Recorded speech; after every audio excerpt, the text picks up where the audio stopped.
I did an exercise just now with a few of you guys around your table and asked, why should we choose you as a realtor? Many different reasons to choose different people.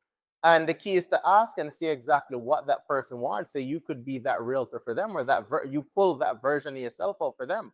So you got to make sure that you're a holdo. You have to make sure you understand the market. You got to understand how to wealth build using real estate. You got to understand that even though the property may not cash flow, meaning your monthly payments might be $3,000 and the rent is $3,000, you're not walking away with anything.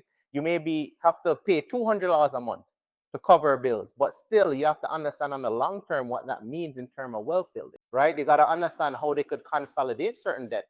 And the lenders, we can help you with that to cash flow money. So you guys have to understand that in terms of how to build the wealth on the real estate end.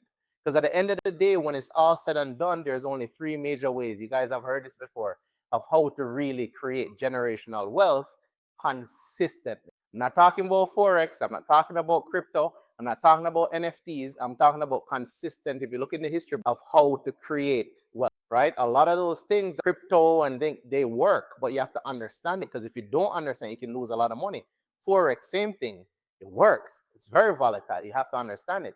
Now, if you have a nurse, a doctor, a teacher, and they're not in the market, chances are they'll lose their money because they don't understand it versus somebody who understands it.